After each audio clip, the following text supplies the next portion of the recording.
Well, here we are again. I finally got my act together to get another lesson out. Sorry it's taken so long. I'd like to take a little bit different tack with the lessons. I'm starting to get specific questions on the internet. So a lot of you seem to be trying to play some of these songs. So I'm getting a lot of people asking me for the sheet music, which I so far do not have. I'm trying to work out with a program to see if I can take the MP3 file and bring it across to MIDI file that can print out into sheet music.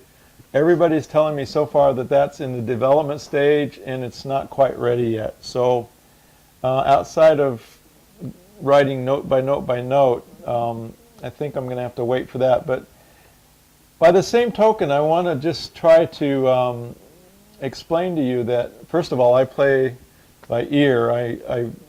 The music plays as I never play the same song twice. It's the same way twice. It's always got slight little variances in it because I'm just playing with what the chord progressions and then adding the melodies in there and harmonies. A lot of harmony stuff going on. So I want to concentrate on that today, and I'm getting a lot of questions on the Psalms of Aliyah, the Psalms of Ascent. And so I think over the next lessons, I'm going to take one of these at a time, and we're just going to kind of dissect it, pick it apart, go through the chord progressions, and then start bringing it back together with the melody in there and the harmonies, and see if I can help you take the next step in playing some of these chord progressions. Now, if you go to the website, you'll find that up Psalm 120 through 128, I've got the very similar to this. If you click on it, a page comes up, and you can click on that and print it out, and it'll print out a sheet like this for you. And so this is Psalm 120, and somebody was just asking me a couple of days ago on the email, what are those circles for? Well, what I've done is I've tried to look within the chord progressions of the psalm and see if I can find a chord pattern that does a nice repeating cycle, kind of like our music does today. Most music has an A part and then a B part, and then sometimes A, B, and then C, or so what we would call the verse and the chorus. That's kind of the way music runs today. I'm not sure if it was all that much different back in David's time. So I'm kind of going on that assumption, if you please, because remember, if you saw my teaching on YouTube called Music Frequencies, I talk about how these chord progressions of the Psalms are, each chord represents a word in the Hebrew text. And so the first recording I did of Psalms actually took and just played these chords one after another all the way through the Psalm. And that sounds beautiful in and of itself. In fact, I've got several people that I've made harps for that in the beginning learning phases of learning how to play the harp, I just encouraged them to go through and so when it says A, you would start with your A note, or down here, and then you would skip a note and go to your next, so that's the third position, and skip a note and go to your fifth position. So we go. Okay, that would be, so when you see the A chord, that means go to the A note, go to count the A as your first position, and then your third and fifth positions. Okay, so that's the real simple way of doing chords. And so depending on how you're tuned on your harp is whether that's going to be a major or a minor. But don't worry about that, because I will tell you about that. So that's what we have here, is these repeating chord patterns. Now, another interesting thing you'll see on there is that the C chords, there's 12 of them versus any of the other chords, and the B flat, there's 14 of them. So we can see very clearly that the C and B flat are dominant chords all the way through, and interestingly enough, what I've circled has the B flat and the C chords as a chord progression. So that's really what I've worked off of in bringing this into the Psalms. Now, this is the first one of the Psalms of Alia. This is Psalm 120. It's called I Cried Out. And so if you have the CD, Psalms of Alia, the first track is the song that we're going to work on today. Now, I'm going to go ahead and upload this onto the internet as well so that you can print this out. Hopefully by the time I've got this whole video uploaded, this will be available for you. I'm going to try to get that done in the next couple of days. But what this has is the cycling chord pattern for the chorus part, and then the cycling pattern for the verse part. And so, and then it also has a little bridge in here that I've played around with a little bit. When I did the recording, I didn't put the bridge in there, but you might want to have a little fun with that because the bridge also comes out of the chord progressions, and you'll see it's very closely related to the C and the B flat, because it brings the D minor in there as well, which sounds kind of cool. So anyway, all of these things to try to bring this together. So let's take a look at the C chord. Start at the C note, go to the third position and the fifth position. Okay? So when it's saying C major here on this sheet, you're going to play that chord. And you could go up a little bit if you want to, okay, like that. So the next one is the B flat. So you did the B flat is just one string down because we're tuned, I forgot to tell you, we're tuned into the key of F for this song. It sounds better. I've played it both in the key of C and the key of F. It sounds better in the key of F. So the only difference between C and F is that in the C, you would have the B natural. In the F, you have the B flat. Okay? So when you go down from the C, you go down to the B string, but it's flat right now because we tuned it down. And then back to C. So you have these two chords are the major chords in this whole thing.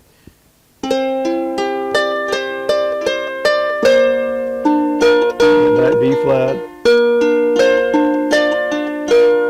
And then if you want to get a little bass note in there, you can go down an octave.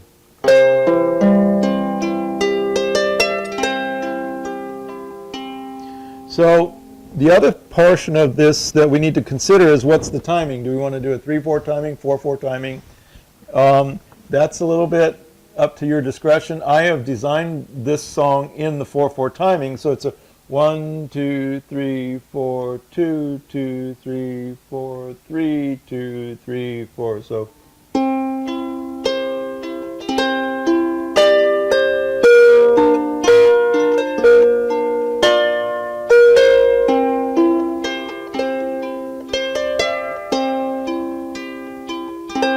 you see how we use the pattern of the chord, the strings of the chord, to emphasize that timing. 1, 2, 3, 4, 2, 2, 3, 4, 3, 2, 3, 4, like that, okay? Now if we were to do a 3/4 timing, it would be like a waltz.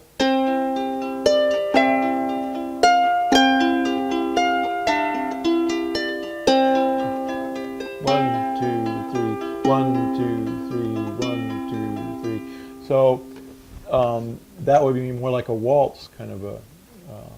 And so a lot of how I decide the timing on these is by what the words of the psalm are saying.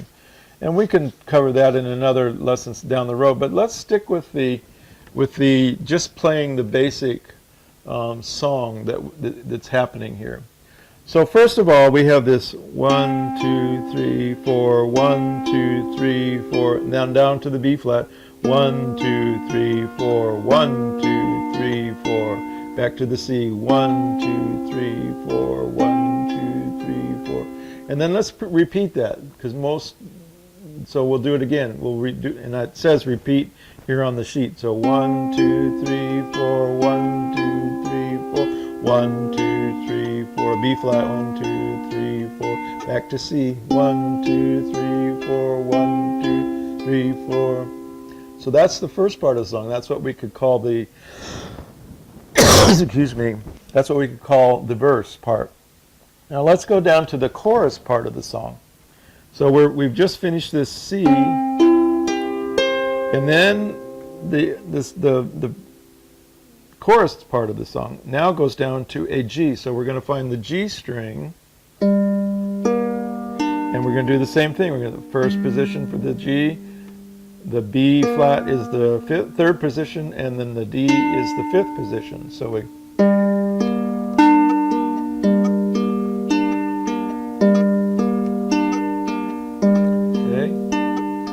still keeping our 4/4 timing.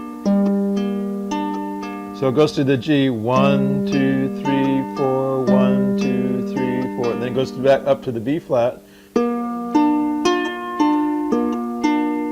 then to the C. Then it repeats again. 1, 2, 3, 4, 1, 2, 3, 4, 1, 2, 3, 4, 1, 2, 3, 4, 1, 2, 3, 4, 1, 2, 3, 4. Okay, so let's put all of that together. Let's start out with the C.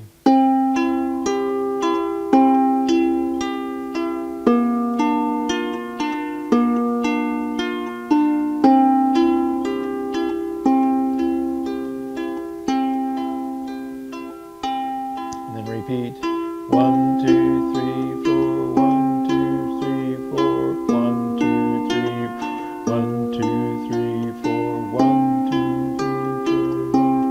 2, 3, 4. And then down to, then now for the chorus. G, 1, 2, 3, 4, 1, 2, 3, 4. Then up. C, 1, 2, 1, 2, 3, 4. Okay, and then repeat. 1, 2, 3, 4. 1, 2, 3, 4. 1, 2, 3, 4. B flat. 1, 2, 3. C. 1, 2, 3. Okay, so then we play both parts of that now. Now I'm going to just show you the bridge, just in case you want to play around with it. So it starts out with, the bridge goes from the C,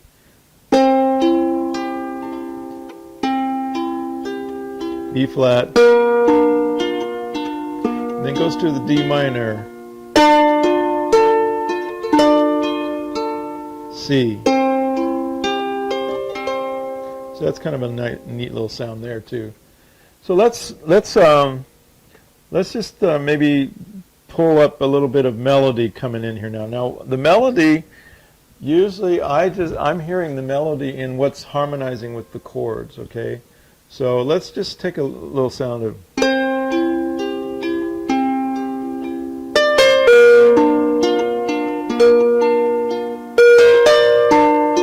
There's your bridge.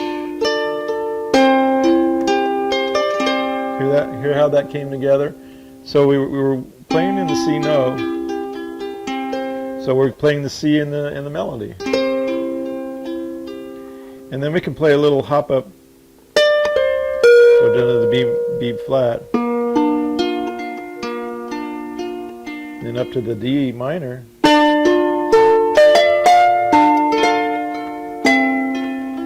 Oops, sorry.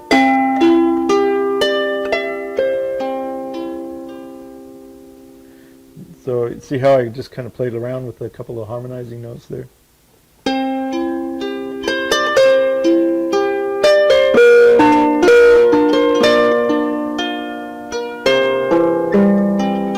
I went down an octave to get that bass note.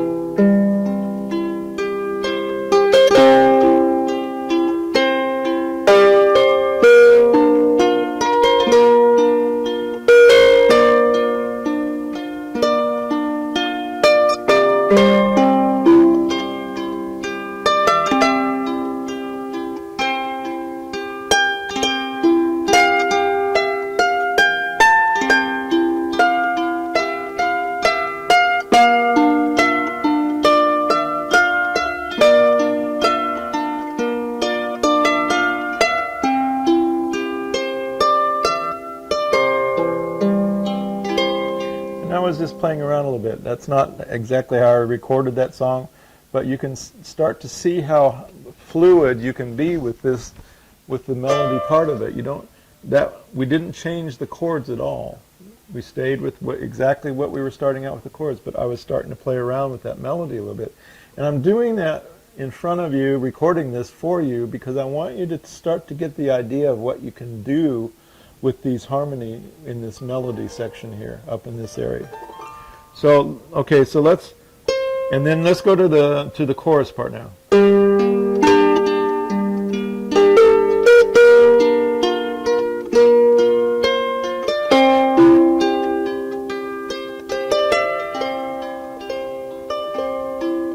Back to G. B flat.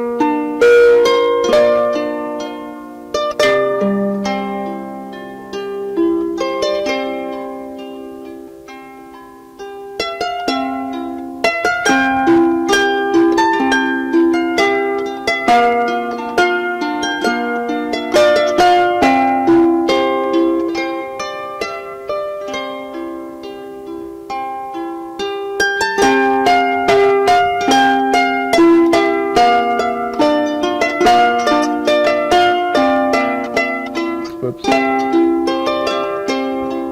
Don't be afraid to make mistakes. Just play with it.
So we're still at 1, 1, 2, 3, 4, 1, 2, 3, 4, 1, 2, 3, 4, 1, 2, 3, 4, 1, 2, 3, 4, 3, 4, 1, 2, 3.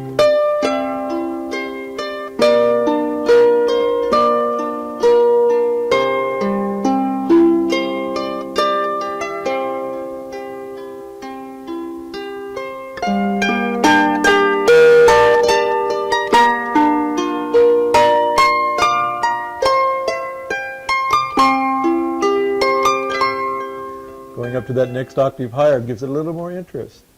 So we just...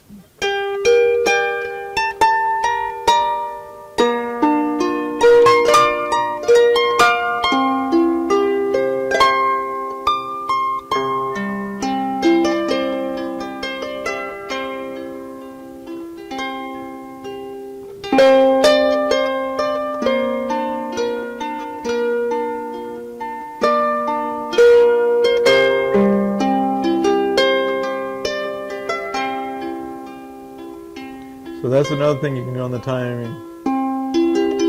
So put a little extra, little syncopation in there to get a little, so it's not just da da da da da da da da da.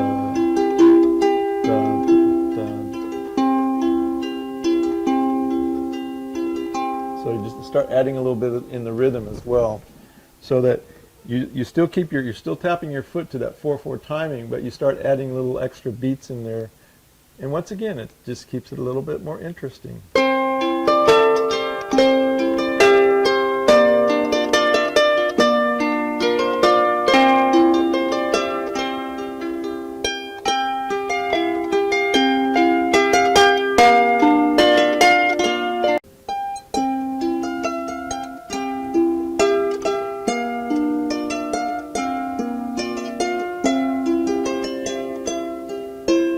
So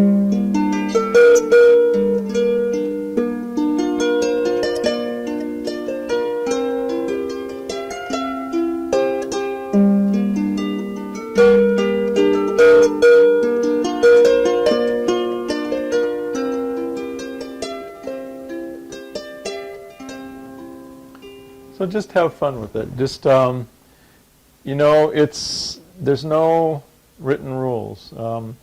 All along with this lessons that I've been doing, I'm trying to get you to not be bound to having to have music in front of you, but to be able to hear the music that's going on inside of you and play with it. Hear the harmonies that are going on in the strings and work them.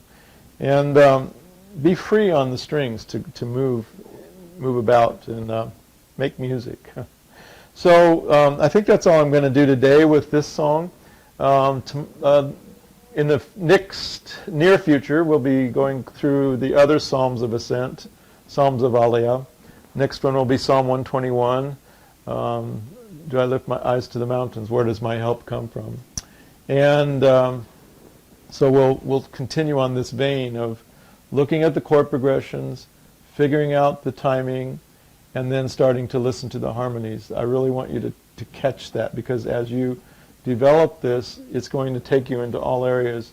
You'll be able to sit down with other musicians that are playing music, and you'll be hearing the harmonies in the strings, and you just play the harmonies along with them. You won't even have to know what song, just as long as you know what key they're in, just go for it and have fun.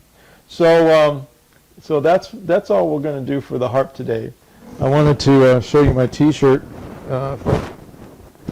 Shirley put that together. It's called Tabernacle Prayers. It's the latest book and CD set that we have made available on the website, calmingharp.com, calmingharp.com. And it's kind of a unique look. The teaching I did that is called Music Frequencies out of the Scriptures talks about what I call scriptural frequencies. I don't like as much the term solfeggio frequencies. I like to use the word scripture frequencies because that's where they come from. And as I'm studying, as Shirley and I are studying, we're beginning to understand that there's a relationship with these frequencies and bringing us back into harmony with our Creator, our Heavenly Father. And the book that comes along with the CD explains a lot of that. And so we would really like to make that available to you. If you go to the website, you'll see where you can click on.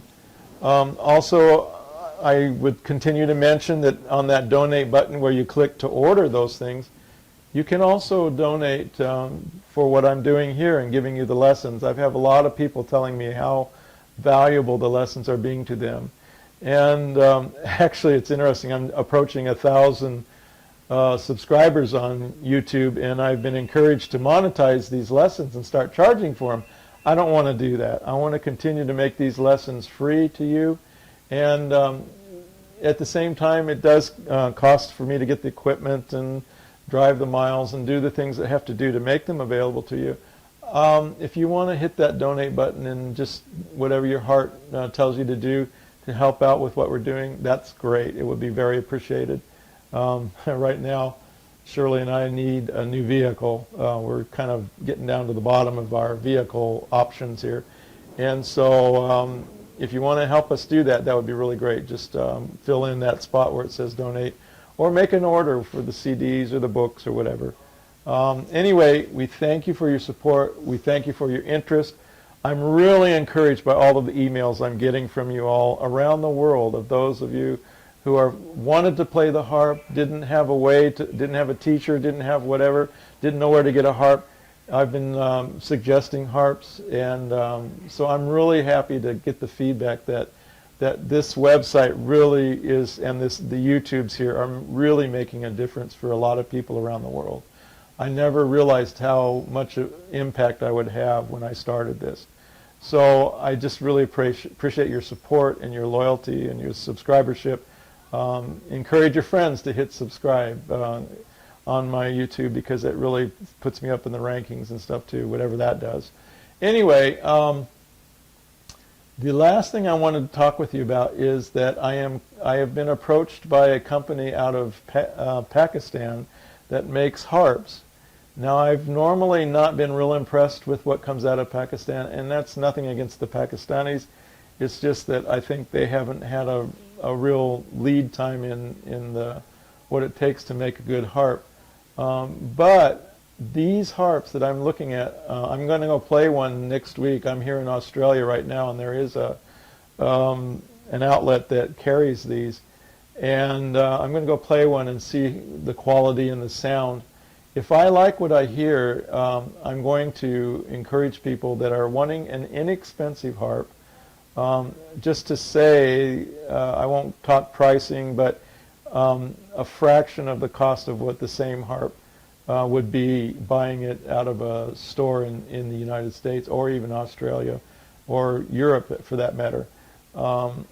So I will test that out. I will let you know what I find, and because I'm always getting having people ask me about what harp I recommend.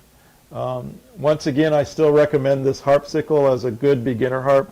It also makes a great travel harp. I put it in the overhead bin in the airplanes, and it always flies easily. It doesn't get banged up too bad, and so it has a good sound. And it runs about $600 US.